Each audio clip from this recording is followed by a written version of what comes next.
del hermano y maestro de nosotros, el hermano Pumaker. Acompáñenme en sus Biblias, mis hermanos, en el Evangelio de Juan, capítulo 8.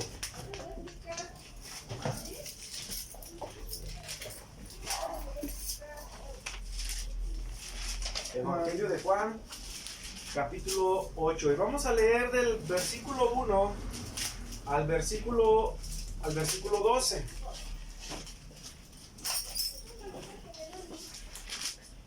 Ahora en su mayoría sabemos que se festejaba en la fiesta de los tabernáculos, ¿verdad? Y qué simbolizaba o qué cumplimiento se dio cuando Cristo alzó su voz en ese momento, ¿verdad? Dice, como dice la Escritura, el que cree en mí, de su interior correrán ríos de agua viva. Estaba citando una cita del Antiguo Testamento, ¿verdad? Estaba citando los profetas, ¿verdad? Ezequiel, Zacarías, que tenían que ver con él. Muy bien. Juan capítulo 8, del versículo 1 al 12. Yo voy a leer el 1, ustedes el 2 y todos nos reunimos en el 12. Dice así la palabra de Dios.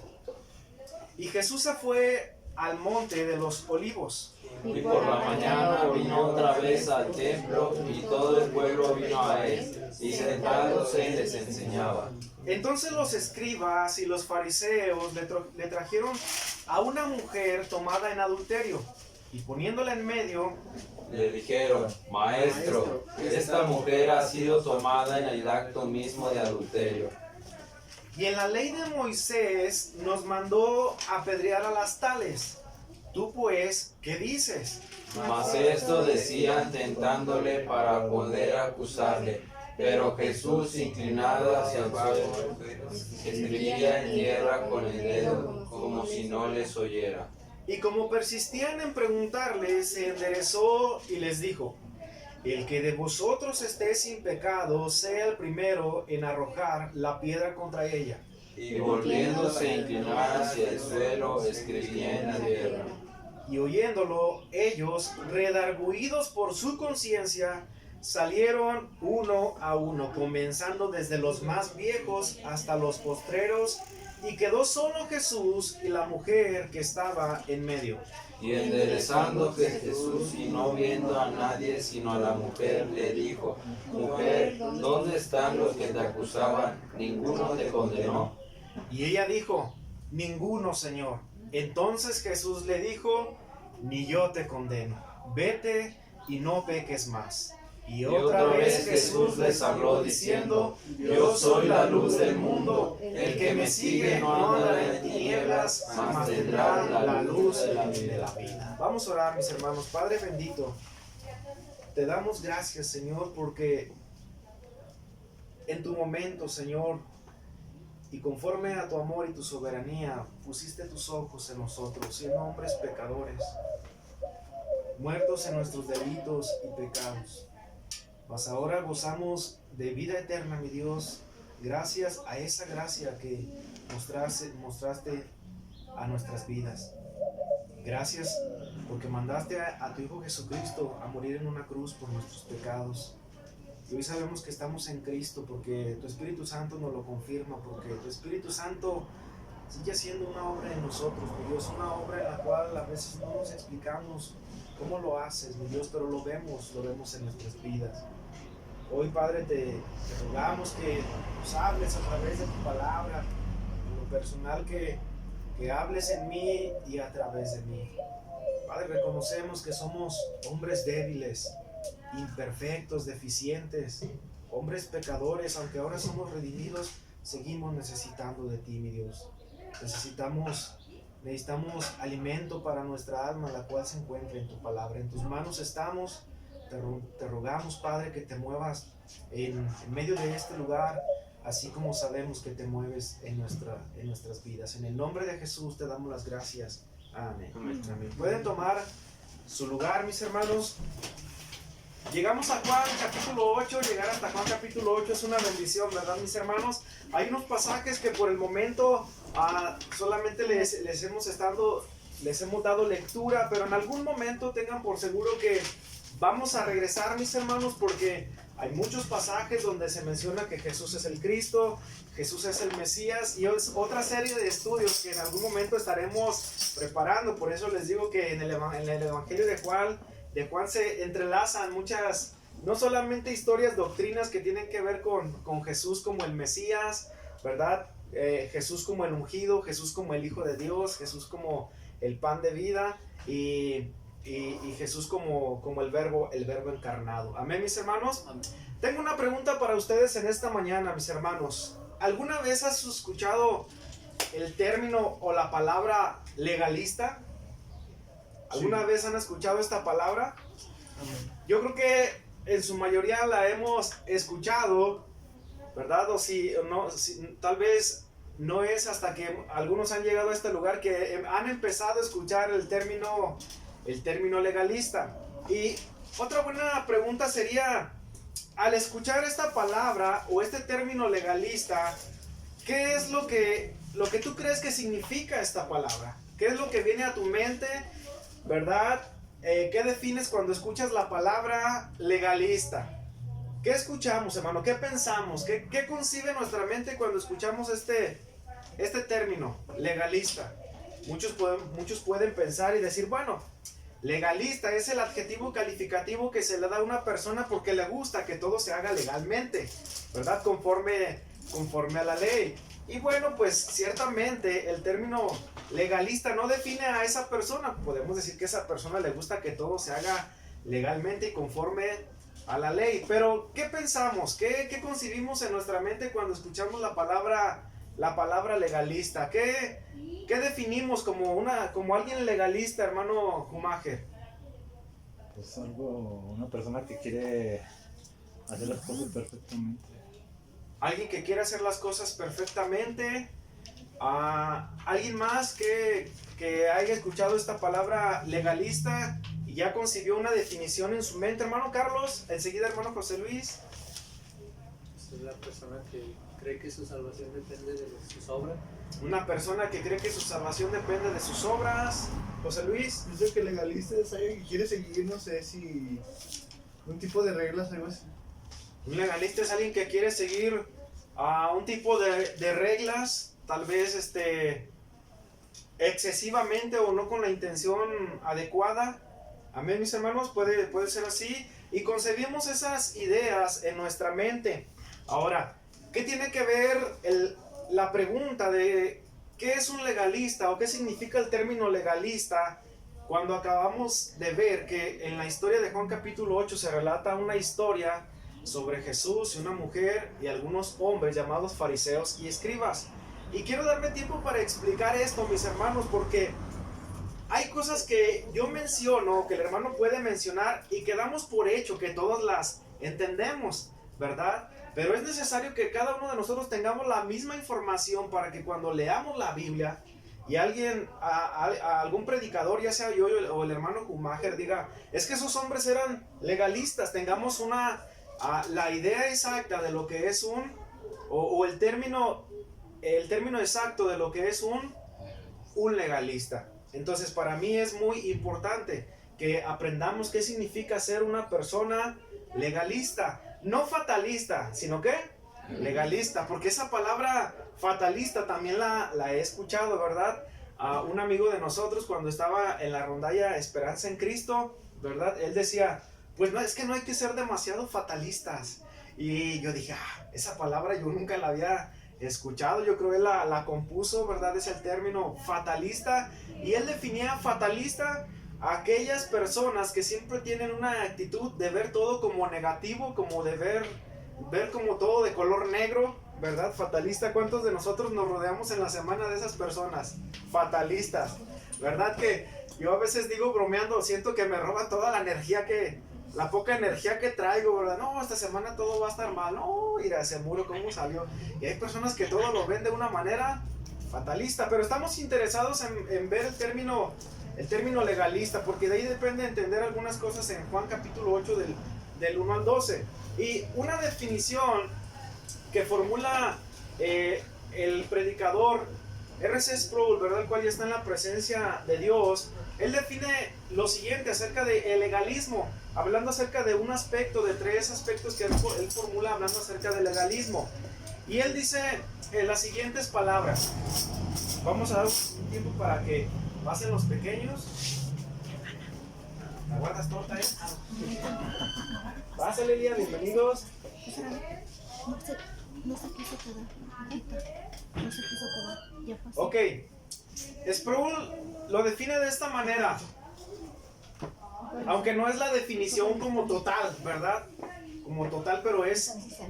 Él da esta idea de definir lo que es ser legalista o define lo que es una persona legalista. Pongan mucha atención.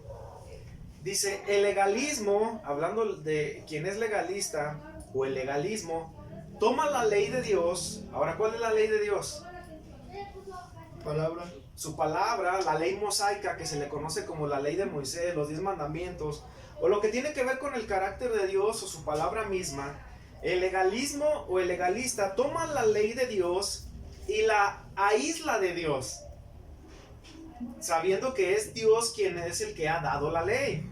¿Se entiende? O sea, Dios ha dado una ley. ¿Y el legalista qué hace? Toma la ley que Dios ha dado, pero la toma no para honrar a Dios, sino la toma ¿para qué? Para un beneficio propio y aplicarla de acuerdo a su manera, ¿verdad? Entonces el legalismo toma la ley de Dios y la aísla de Dios, quien dio la ley.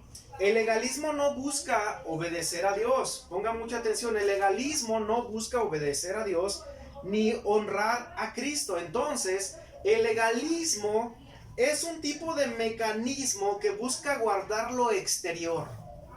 ¿Se entiende? O sea, Dios ha dejado su ley, sus mandamientos y sus estatutos. Pero ¿qué hace la persona que quiere ser legalista? Toma la ley de Dios, la aísla de Dios, o la toma para su propio beneficio y la ejecuta, la ley de Dios, según a él le conviene ejecutarla. De aquí para allá, ¿verdad?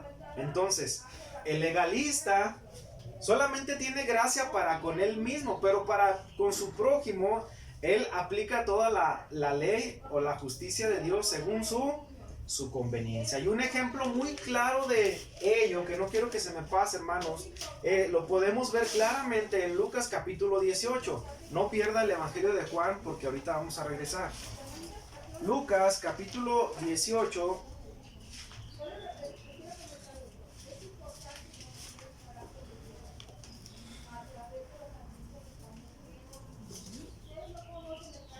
Del 9 al 14. ¿Estamos ahí? Lucas capítulo 8. Capítulo 18, Perdón. versículo 9 al 14. Es muy importante, hermanos, que aprendamos esto, porque si no aprendemos bien estos términos, estas definiciones, se nos escapará mucho de lo que a veces aprendemos en la palabra de Dios. Dice así la palabra de Dios. Y también dijo esta parábola a unos que confiaban ¿en qué? En sí mismo como justos, está hablando Jesús, y menospreciaban ¿a quién? A los demás. A los demás. Y dice, 2 hombres subieron al templo a orar. Uno era fariseo y el otro ¿quién era? Publicano. Era un judío que estaba al servicio del imperio romano y lo veían como un traicionero. El fariseo, fíjense bien, el fariseo, puesto en pie, oraba, ¿cómo dice? Consigo mismo. Oraba consigo mismo, tal vez para él mismo, de esta manera: Dios, te doy gracias porque no soy como los otros hombres, ladrones, injustos, adúlteros, ni aún como este publicano. Ayuno 2 veces a la semana, doy diezmos de todo lo que poseo. Ahora, fíjense bien lo que dice el publicano, más el publicano, estando lejos, no quería ni siquiera alzar los ojos al cielo, sino que se golpeaba su pecho diciendo: Dios, sé propicio a mí, pecador. Os digo que este descendió a su casa justificado antes que el otro, porque cualquiera que se enaltece será humillado, y el que se humilla será ¿qué? Ese es el claro ejemplo, hermanos. Ahora les doy una definición de Sproul, pero bíblicamente es la definición de lo que es el legalismo, ¿verdad? Dios, te doy gracias porque pues yo no soy como ¿verdad? Yo doy diezmos de todo lo que tengo, ayuno, oro, no soy pecador, no soy publicano. Y él como se estaba presentando justo delante de Dios. Capítulo 18. Justo, ¿verdad? ¿Y cómo estaba viendo al publicano? Lo estaba viendo de una manera inferior. Entonces vemos al fariseo y vemos al publicano. Y esa es una definición, una enseñanza bíblica de lo que es el legalismo, y alguien que se presenta con un corazón agradable a Dios. El que hace el publicano se golpeaba su pecho y decía: Dios, sé propicio a mi pecador. No quería ni siquiera levantar sus ojos al cielo. Entender esto, mis hermanos, y la definición de lo que es ser legalista nos va a abrir la mente a muchas cosas cuando leamos la palabra de Dios. De hecho, mis hermanos, ayer mostré una actitud legalista en mi casa, ¿verdad? Estábamos a la hora de la noche en la casa, creo que estábamos comiendo algo, ¿no? ¿Verdad? Estábamos platicando, no me acuerdo qué cosa. De repente pues empezó a oler medio raro. Y yo les dije: ¿quién fue? Porque la lógica y el sentido común dice que alguien fue, ¿verdad que sí? Entonces empecé: tú fuiste. No, yo no fui. Tú fuiste. No, yo no fui. Tú fuiste. No, yo no fui. Fuiste tú, papá, que sabe que. Les dije: yo no fui, pero la insistencia de saber quién fue, porque todos estábamos mintiendo. Yo quería saber quién era. Y pude haber dicho: bueno, pues ya me voy a lo que estaba, ¿no? De hecho, acababa de estudiar el mensaje en el cual ya estamos exponiendo. Y les dije: no. Fui a la mesa, fui por la Biblia, dije: a ver, como en Estados Unidos, la mano sobre la Biblia. Entonces dije: eso es ser legalista. Eso es ser legalista, es usar a Dios, la palabra de Dios, para conveniencia ¿qué? Propia.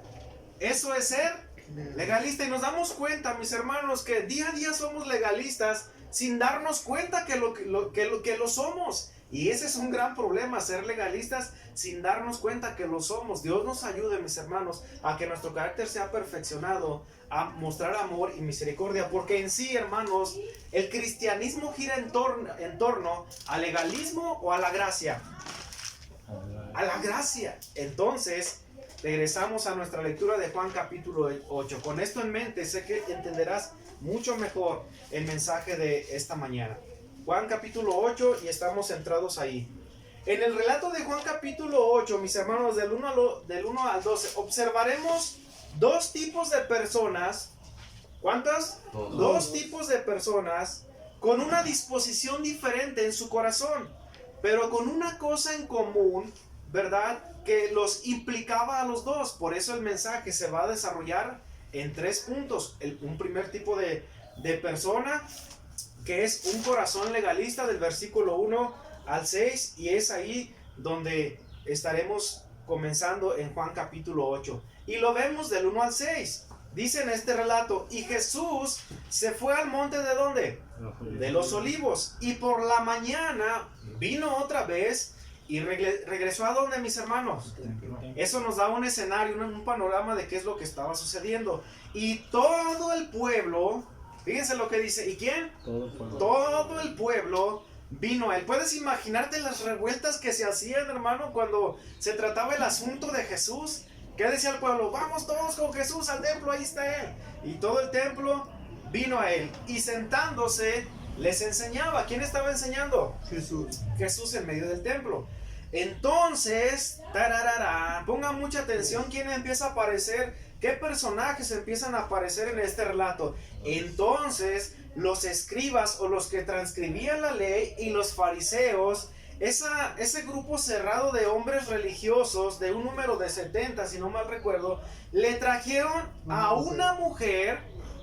Fíjense bien, mis hermanos, le trajeron a una mujer tomada en adulterio, y poniéndola en medio, le dijeron: maestro, esta mujer ha sido tomada, fíjense bien lo que dice, léalo conmigo, en el acto mismo de adulterio. ¿Sabe lo que significa eso? O sea, no escuchamos rumores que estaba adulterando y maestro, te la trajimos para ver, pues, para ver qué dices tú. No, la encontramos en el acto mismo de adulterio. La tomamos y por eso es que la traemos en medio de este lugar. Ahora, se pone interesante porque empezamos a imaginarnos el escenario de lo que estaba sucediendo. Dice el 4, le dijeron, maestro, esta mujer ha sido tomada en el acto mismo de adulterio y en la ley de Moisés nos mandó a apedrear a las tales. Tú pues, ¿qué dices? Ahora fíjense bien lo que dice el versículo 6. Mas esto decían, ¿qué sigue? Tentando. A ver, repitan esa palabra. Tentándole para poder acusarle. ¿Acusarle a quién? ¿A la mujer o a Jesús? A Jesús. Para poder acusar a Jesús. Pero Jesús, inclinado hacia el suelo, escribía en tierra con el dedo como si no los oyera. Ahora, el propósito de Juan capítulo 8 no es descifrar el enigma de qué es lo que Jesús estaba escribiendo en el suelo, porque no sabemos. La Biblia no lo dice y nadie sabe qué es lo que estaba. Muchos presuponen, pero no es el tema central de Juan capítulo 8. Amén, mis hermanos. Una mujer fue sorprendida en adulterio en el acto mismo en el que estaba adulterando. Los fariseos, los escribas y el pueblo la tomaron y la fueron y la pusieron en medio donde Jesús estaba. Y Jesús estaba en el templo enseñando. Y cuando llegó el pueblo, los fariseos y los escribas, ¿cómo se los imagina? Que fueron hacia Jesús de una manera pacífica y silencia. No, estaban haciendo revuelo, estaban haciendo escándalo. Imagínense a los fariseos, la encontramos en pecado, esta merece que la apedreemos. Y llegan a Jesús y le dicen, maestro, la encontramos en el acto mismo de adulterio. No, ahí están todas las pruebas en su contra. Yo la vi, aquel la vio porque fue encontrada en el acto mismo de adulterio. Y tú pues, ¿qué dices? Por eso la traemos hacia ti. Pero su intención dentro de su corazón era ver qué era lo que Jesús decía. Porque querían ver si Jesús se equivocaba en lo que él iba a decir. Lo estaban tentando para acusarlo de lo que él todavía no decía. Eso es ser legalista. Porque en su corazón de los fariseos, ahora quiero que entiendas que los fariseos eran los fariseos y los escribas eran los maestros de la ley, eran los que enseñaban al pueblo, eran los que deberían preocuparse por enseñarles las escrituras y no solamente enseñárselas en palabras, sino también enseñarles cómo se debe de vivir, cómo se deberían vivir las escrituras. O sea, les enseñaban las escrituras, pero ¿cuál era su responsabilidad? Enseñarles cómo vivir las escrituras. Dice un pasaje en el Antiguo Testamento, así el sacerdote como el pueblo. O sea, según cómo era el pueblo, era porque ¿quién lo reflejaba así? El sacerdote. O sea, si el sacerdote no se estaba comportando conforme a los mandamientos ceremoniales de Dios, pues el pueblo hacía lo que querían. Entonces, los fariseos y los escribas eran hombres escrupulosos que querían guardar su apariencia, y ya lo vimos ahí en Lucas capítulo 18, eran hombres que decían, Señor, te doy gracias porque no soy como porque diezmo de todo lo que tengo, y porque pues mira, ayudo al necesitado. Pero ¿cómo lo hacía? Dice que oraba para sí mismo y lo hacían de una manera que arrogante. Entonces estos eran estos hombres, los escribas y los fariseos, y habían traído a esta mujer a Jesús porque querían que Jesús diera un juicio sobre lo que estaba sucediendo, pero con la intención de ¿qué? De hacerlo caer en algún mal juicio o en alguna mala palabra. ¿Y por qué es importante mencionar esto? Porque dentro de su corazón no estaba la actitud ni la intención correcta. Mis hermanos, a ellos les dolía haber visto a su prójimo pecar y haberle fallado a Dios. No. Ellos lo único que estaban haciendo era como una revuelta, escándalo, y para que el pueblo tal vez dijera, ellos están haciendo su trabajo y nos están guiando lo espiritual, por eso están llevando a esa mujer que ha pecado con justa razón. ¿Qué decía la ley de Moisés? Pues debería morir. ¿Y cómo debería morir? Apedrearla. Y lo cierto es que los fariseos, los escribas, los judíos tenían como una afinidad exagerada en cuanto a Moisés. Porque Moisés solamente dio la ley, pero el dador de la ley, ¿quién es? Dios. Es Dios. Entonces, por eso es muy interesante esto, porque ellos lo que querían era emitir un juicio sobre ella. No había ningún dolor en su corazón por lo que esa mujer había cometido, había sido encontrada en el acto mismo del adulterio. Ahora, olvidaron que solamente Moisés era un intermediario que anunció la ley, pero el dador de la ley es ¿quién? Es Dios, porque dicen sus mandamientos, y en los mandamientos de Dios lo que se refleja es el carácter santo de Dios. Por eso dice, no adulterarás. Entonces, ¿qué era el grave pecado que esta mujer había cometido?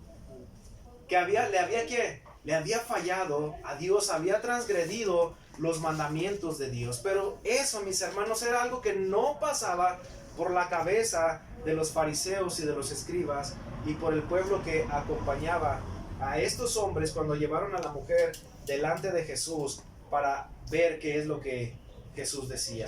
Versículo 6 dice, más esto decía tentándole para poder ¿qué? Acusarle. Para poder acusarle. Entonces, ¿qué es lo que estaban haciendo? Lo que en algún principio expliqué. Estaban tomando la ley de Dios, aislándola de Dios para usarla en beneficio propio de ellos. Ni siquiera su intención o su dolor era porque había pecado esa mujer, sino ellos estaban tomando esas acciones por otros intereses o otros beneficios. Querían apedrearle, pero también querían hacer caer a Jesús en tentación por algún mal juicio, alguna mala palabra. Entonces, lo que estamos viendo del versículo 1 al 6 es un corazón legalista. ¿En quién lo vemos? En esos hombres fariseos, en esos hombres escribas y en ese grupo de personas que le estaban siguiendo. Mis hermanos, es una tristeza que cuando menos acordamos, nuestro corazón se vuelve un corazón legalista. Y usamos los mandamientos de Dios y la palabra de Dios para beneficio propio, ¿verdad? Y ejecutarlos bajo una conveniencia propia. Y no interesados verdaderamente por la verdad o el amor o la gracia, sino por hacer lo que a nosotros le conviene. Y es más triste aún cuando vemos personas detrás de estas personas siguiéndoles a ojos cerrados. ¿Qué hubiera pasado si ayer yo insistía a ver, no, si ahorita vas a poner tu mano sobre la Biblia y a ver, aquí van a decir quién fue porque aquí está viendo mal, hermanos? Es un corazón legalista, mis hermanos. Y dentro de mí yo dije, eso es ser legalista. Y Dios en ese momento me lo hace saber, es que eso es ser legalista y debes de tener cuidado de eso, porque lo que más daño hace a una familia espiritual es ser legalista. Es ser legalista, porque la legalidad en ese sentido hace a un lado la gracia y entra el legalismo, mis hermanos. Todo se vuelve frío y sin amor y empezamos a usar la ley de Dios o el carácter de Dios para conveniencia propia. Jairo, a ver, eso está mal. A ver, tú también estás, a ver, aquí todos están mal, pero el único que está bien aquí soy yo. Eso es ser ley. Y hoy en día, mis hermanos, esto tristemente se ve por donde quiera. Entonces, un corazón legalista lo vemos en este relato, en este escenario.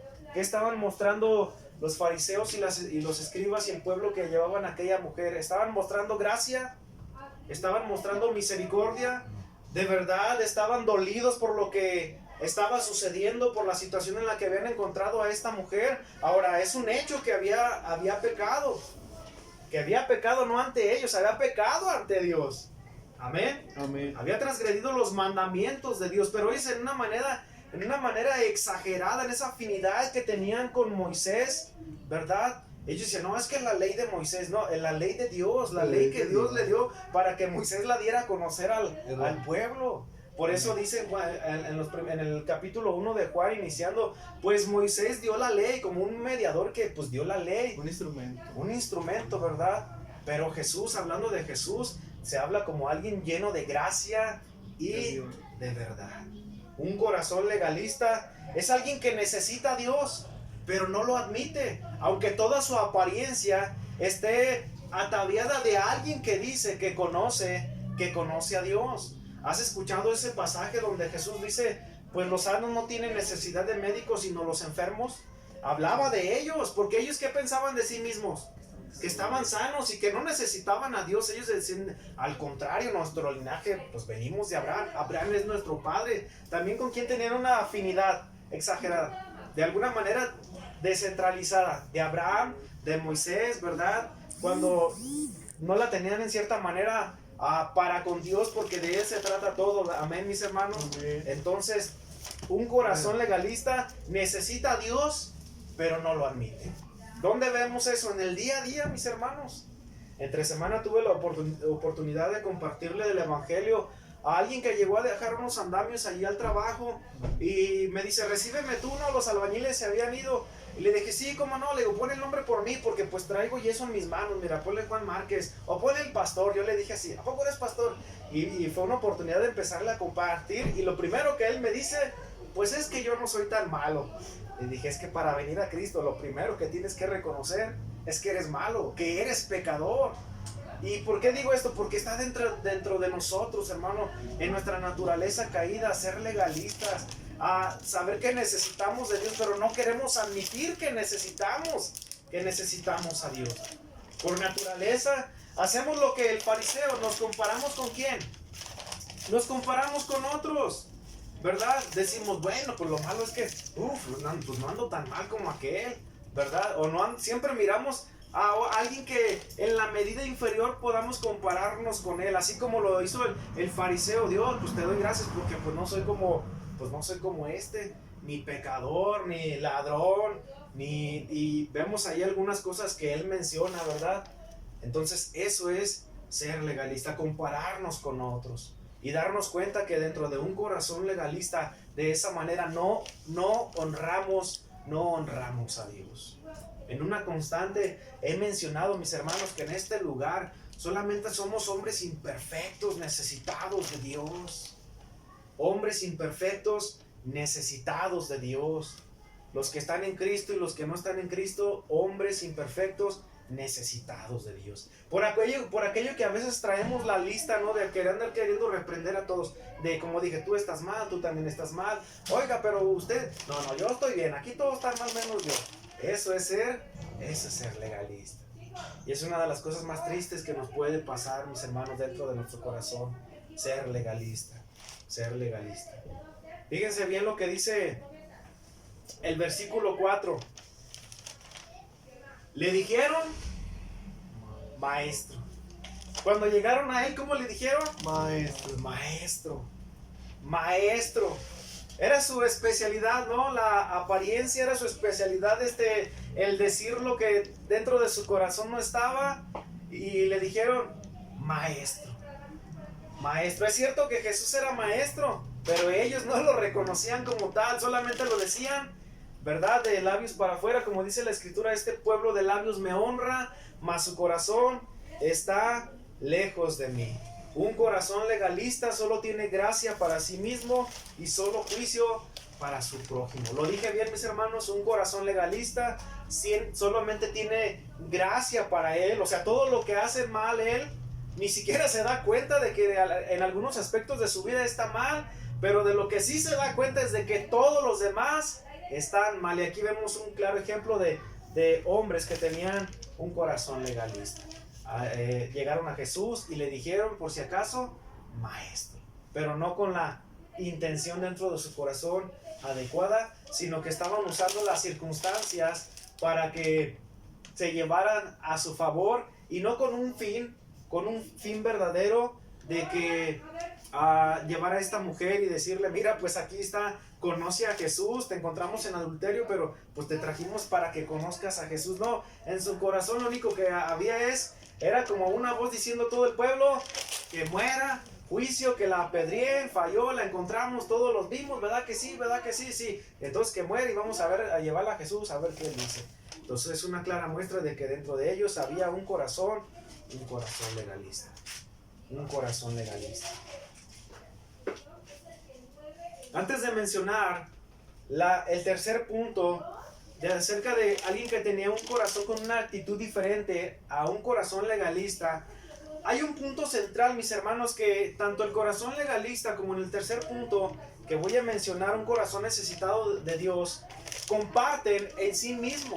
o compartían los fariseos y los judíos y la mujer. Y ese punto lo vemos en el versículo 10 y en el versículo 12. Perdón, en el versículo 7, del 7 al 9. Fíjense bien lo que dice la escritura. Y como persistían en preguntarle, ¿qué hacían estos hombres? Se enderezó. Y como persistían en preguntarle, en otro escenario de la escritura donde un hombre le dice, Señor, dile a mi hermano que parta la heredad conmigo, ¿verdad? Porque pues le habían dado una heredad y yo creo que él pues todavía no le repartía, y vino a Jesús y le dijo, dile a mi hermano que parta la heredad conmigo. Y Jesús le dijo, bueno, y pues a mí quién me ha puesto de juez entre el asunto de ustedes. Pero estos hombres insistían en preguntarle, insistían en que Jesús diera un veredicto acerca de lo que estaba sucediendo. Era grave, mis hermanos, era grave porque era dentro de esas costumbres. Todos conocían la ley, no adulterarás. Sabían que una mujer encontrada en adulterio, ¿qué tenían que hacer con ella? Apedrearle. Entonces, aquello estaba como una olla de vapor, hermano. Aquello estaba a punto de ¿qué? Aquello estaba a punto de explotar. Pero había algo que tanto los de un corazón legalista como un corazón necesitado de Dios comparten en sí mismo. Versículos 7 y 9. Y como persistían en preguntarle, se enderezó y les dijo. Ahí viene la manera en que Jesús iba a juzgar este caso. El que de ustedes esté sin pecado, sea el primero en arrojar la primera piedra contra ella. Y volviéndose a inclinar hacia el suelo, escribía en tierra. ¿Cuál fue la respuesta de Jesús? El que de ustedes esté libre de pecado, arroje la primera piedra. Versículo 9. Y oyéndolo ellos, fíjense bien, y oyéndolo ellos ¿quiénes? Los fariseos, los escribas y el pueblo. Y oyéndolo ellos, redargüidos ¿por quién? Redargüidos por su conciencia, salieron uno a uno, comenzando desde los más viejos hasta los postreros, y quedó solo Jesús y la mujer que estaba en medio. Mis hermanos, de pronto aquello parecía como una olla de vapor que iba a explotar. Pero de pronto en la respuesta de Jesús todo tomó calma y se apaciguó, porque debido a la respuesta que Jesús dijo, el que esté libre de pecado arroje la primera piedra contra ella. Y luego dice que redargüidos por su conciencia empezaron a salir cada uno de ellos. Entonces, ¿qué es lo que comparten tanto como el corazón legalista, tanto como el corazón que verdaderamente y genuinamente necesita de Dios? Que tanto como el uno y tanto como el otro, los dos tienen una conciencia reprobada. Todos necesitamos de Dios. Por eso el segundo punto es una conciencia reprobada. Y lo cierto, mis hermanos, es que estos hombres, una vez que Jesús mencionó estas palabras, cada uno de ellos se daban cuenta que todos han pecado, o que todos estaban en pecado. Y esto nos habla, mis hermanos, de algo muy importante, de la universalidad del pecado. Nos habla de que todo aquel que no está en Cristo, ¿verdad? Estamos bajo una entidad o bajo una humanidad caída. Romanos 3:23 dice, por cuanto, ¿quiénes? Por cuanto todos pecaron, significa por cuanto todos hicieron algo, o por cuanto todos son culpables de algo. Y eso nos habla acerca de la culpabilidad del hombre. Aprende estos términos, nos habla acerca de la universalidad del pecado y de la culpabilidad del hombre. Y todos redargüidos por su conciencia, sabiendo que todos fallaban a Dios. Tanto fariseos como escribas, tanto como el pueblo mismo, empezaron a salir uno a uno, sabiendo muy dentro de su corazón, tal vez sin admitirlo, escucha bien, tal vez sin admitirlo, pero sabiendo muy dentro de su corazón que ellos también habían pecado. Y que no habían pecado de una manera muy distinta a esta mujer que había sido encontrada en el acto mismo de adulterio, sino que probablemente ellos eran más adúlteros que esta mujer que había sido encontrada en adulterio, porque ellos tenían la responsabilidad de enseñar la ley de Dios al pueblo, pero como hombres legalistas, ¿verdad? Sabían quién había dado la ley, pero la aislaban de él para impartirla conforme a sus propios beneficios. Por cuanto todos pecaron y están destituidos de la gloria de Dios. Otro pasaje dice, porque la paga del pecado es muerte, mas la dádiva de Dios es vida eterna. No recuerdo cuál de estos dos pasajes era uno de los favoritos de un predicador llamado Billy Graham, ¿verdad? Que en cada sermón procuraba mencionar uno de estos dos pasajes. Mis hermanos, ¿qué estoy queriendo decir?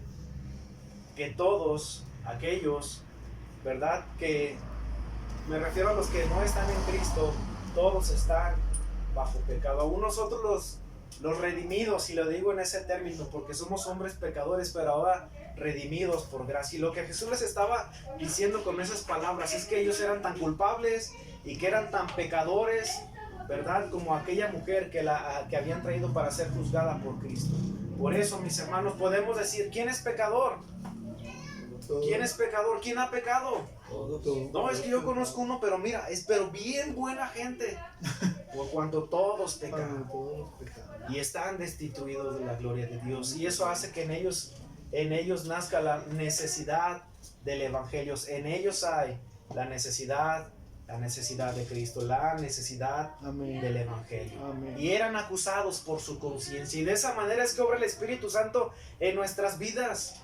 Redarguye nuestra conciencia para darnos cuenta de que necesitamos de Dios, que estamos bajo pecado, que somos pecadores, de que hemos ofendido a Dios. ¿Cuál era la preocupación de ellos? En un sentido, que habían ofendido la ley de Moisés, pero se olvidaban que cuando pecamos o cuando estaban queriendo juzgar este caso, al que habían ofendido era ¿quién? Dios. Era a Dios. Por cuanto todos pecaron y están destituidos de la gloria de Dios. Estos hombres habían sido acusados por su conciencia, de la misma manera que tú y yo somos acusados por nuestro pecado a través, así obra el Espíritu Santo, mis hermanos. Así obra, redarguye nuestra conciencia para hacernos saber que hemos pecado. ¿Quién fue el que me dijo, oye, eso de traer la Biblia para que ponga la mano a ver quién fue el que en ese momento hizo que oliera mal ahí el entorno? Eso es legalismo, hermanos. Eso es legalismo. Y lo que quiero decir también en esta mañana, hermanos, de que somos legalistas sin darnos cuenta que lo somos. Somos legalistas sin darnos cuenta que lo somos. Aquellos hombres eran tan pecadores como aquella mujer, puesto que nadie puede presentarse justo delante de Dios. Nadie puede presentarse justo delante de Dios. Dice Romanos 3:19, no lo busque. Dice Job, ni aún ni la luna y el sol pueden presentarse justos delante de Dios. Entonces el segundo punto es algo que comparten en común tanto los de un corazón legalista como los del tercer punto, tanto como nosotros, que sin Cristo estamos bajo una conciencia reprobada o bajo una conciencia en pecado. Entonces un corazón legalista, ¿qué había en ellos? Una conciencia que reprobada. ¿Por qué? ¿Por quién? Por su pecado, ¿verdad? Por eso Jesús dijo, el que esté libre de pecado, pues empiece a arrojar la primera piedra. Así es como pasamos al punto número 3, un corazón necesitado de Dios. Punto número 3, un corazón necesitado de Dios. Versículos del 10 al 12. Aquel lugar donde había un tumulto de gente, de pronto ya estaba vacío. ¿Cómo lo sabemos? Por lo que dice al final del versículo 9. Y quedó solo Jesús y la mujer que estaba en medio. Otro escenario, hermanos, cambiante, como de esos de las películas que estás bien emocionado y de repente cambian la trama y quedas más atrapado en la emoción. Ahora ya no están los fariseos, los escribas, el pueblo. Ahora solo queda Jesús y la mujer, porque dentro del relato la mujer estaba pasando desapercibida. El relato estaba tratando entre lo que aquellos hombres estaban preguntando y expectantes de lo que Jesús iba a responder. No estaban tanto preocupados por la mujer, ¿notaste eso? Sino por lo que Jesús iba a responder. Pero ahora estaban frente a frente, Jesús y la mujer. Versículo 10. Y enderezándose Jesús, y no viendo a quién, a nadie, sino a la mujer, le dijo: ¿dónde están los que te acusaban? Vuelvo a leer. Y enderezándose Jesús, y no viendo a nadie, sino a la mujer, le dijo: mujer, ¿dónde están los que te acusaban? ¿Ninguno te condenó? Ahora, piensa por un momento, ahora más centrados en la mujer, porque toda nuestra atención en el primer punto, ¿en quién estaba?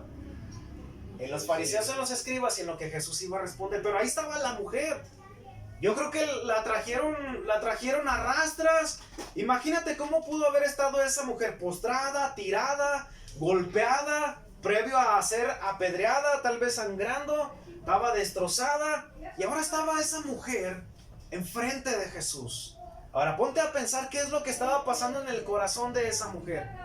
Yo creo que en un principio había miedo, porque las pruebas eran contundentes. Había fallado a la ley de Dios, el pueblo lo sabía, la habían encontrado en el acto mismo. Pero ahora, ¿qué había en el corazón de esa mujer en ese momento? ¿Crees que había miedo o ya no había miedo?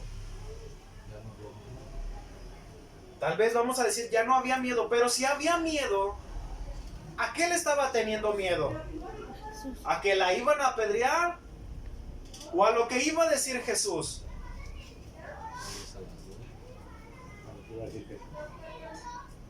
A las pedradas también.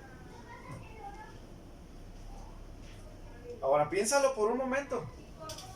Yo pienso que por un momento al juicio que estaba sobre ella y que sabía que no la iban a herir, la iban a matar. O sea, ella debería morir conforme a la ley porque había adulterado. Pero ahora estaba no frente a las autoridades espirituales de ese momento, estaba frente a Jesús. Tal vez su miedo empezó a menguar, tal vez su miedo se empezó a disipar. Pero si tenía miedo, ¿miedo a qué? ¿Tenía miedo al juicio de los hombres o miedo al juicio que tenía Jesús? Porque olvidemos que cuando hablamos de Jesús hablamos de Dios mismo, y Él sí que tenía la autoridad para hacer un juicio sobre ella. Amén. Aunque esa mujer lo reconociera como Dios o no lo reconociera como Dios, pero el que sí tenía autoridad para condenarla, ¿quién era?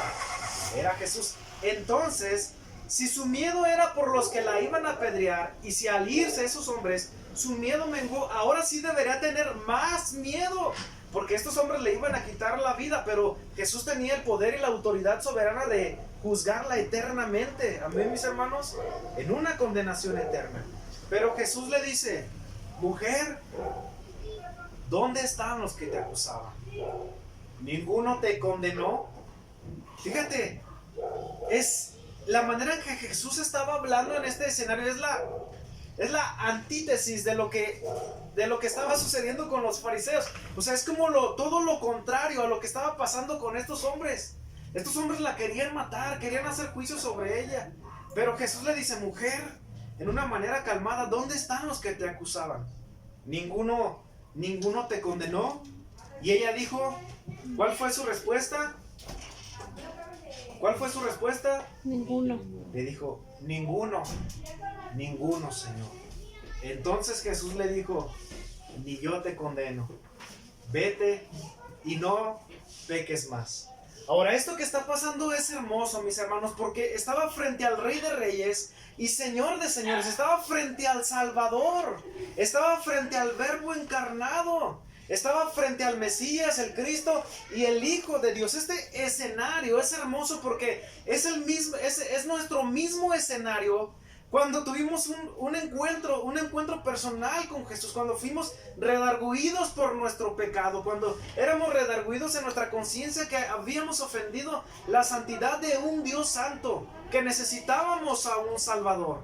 Y ese Salvador es Jesucristo. Y ahí está el escenario: Jesús y la mujer frente a frente. Y si alguien podría dictar juicio o condenación sobre esta mujer verdaderamente y eternamente, era Jesús. Pero en esas palabras apacibles de Jesús le dice: mujer, ¿dónde están los que te acusaban?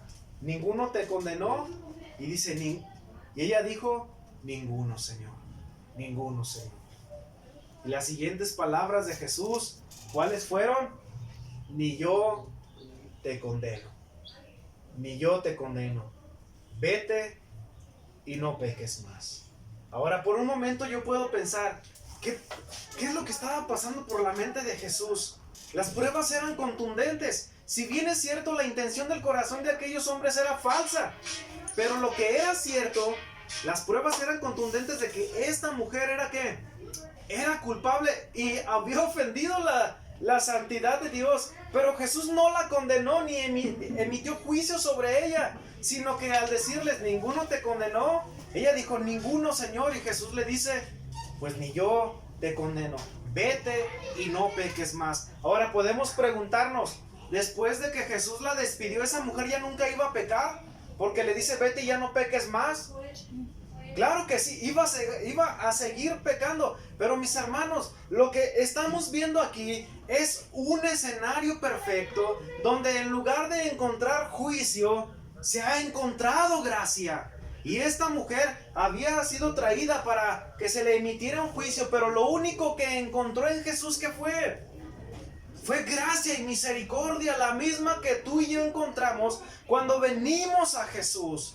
Porque aun cuando las pruebas eran contundentes, porque aun cuando las pruebas decían que tú y yo merecíamos muerte, juicio y condenación, el Señor dijo: ¿dónde están los que te condenan?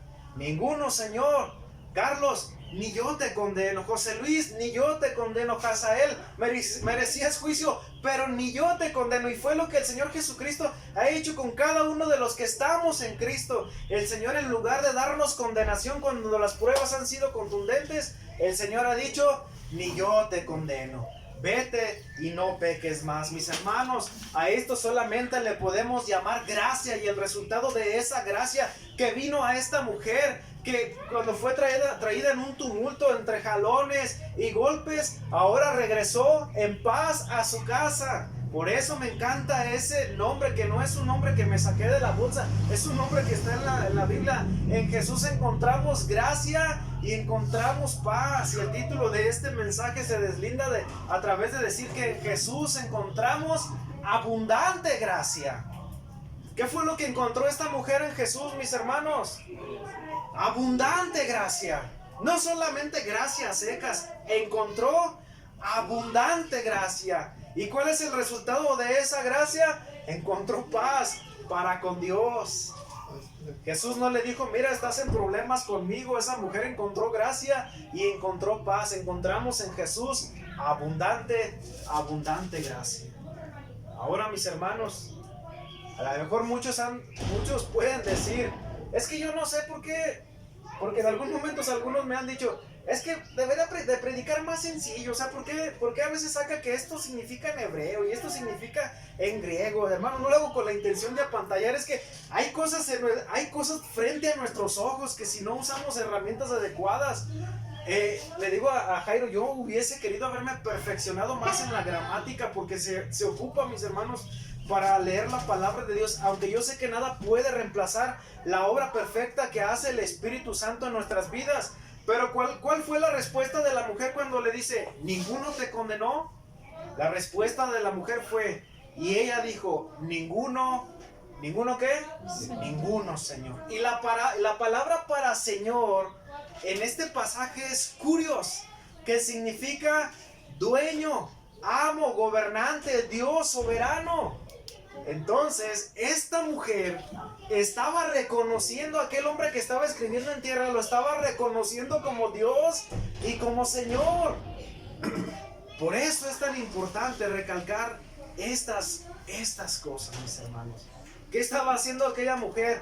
Estaba reconociendo a Jesús como el único que le podía otorgar el verdadero perdón, la verdadera gracia y la verdadera paz. Porque menciono que hay dos palabras para Señor. Alguien que es dueño de de algo, de cualquier cosa, pero la palabra para el Señor, que es Jesús, como el Curios, que es dueño, amo, gobernante, Dios soberano. Pues esta mujer estaba reconociendo a Jesús como su Señor, como alguien que le podía otorgar verdadero perdón. Ahora, mis hermanos, ese mismo perdón que le fue otorgado a la mujer es el mismo perdón que nos ha sido otorgado a nosotros. Cuando escuchamos a través del verdadero evangelio, cuando una vez que entendemos que somos culpables y que necesitamos arrepentimiento para venir en fe en Cristo Jesús, escuchamos esas palabras en algún momento cuando el Señor nos dijo: Umager, ni yo te condeno. Ana, ni yo te condeno. Juan, eres culpable, pero ni yo te condeno. Esa es gracia y nada más. Esta mujer encontró gracia en vez de juicio. Encontró perdón en vez de condenación. Encontró salvación y luz, pero solo en Jesús. ¿Pudo condenarla a Jesús? Claro que sí. Pero Jesús, ¿qué decidió? Decidió amarla. ¿Pudo habernos condenado el Señor soberanamente, hermanos, los que estamos en Cristo? Sí. ¿Pero qué decidió el Señor soberanamente a través de Cristo Jesús? Perdonarnos y amarnos. Ese es el verdadero evangelio. Eso se le llama gracia.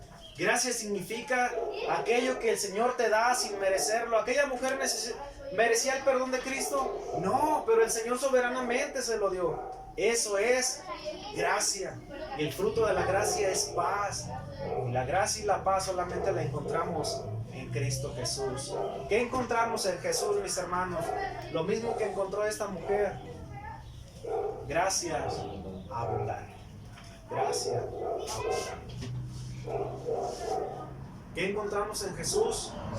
Gracia abundante. Puestos en pie, mis hermanos.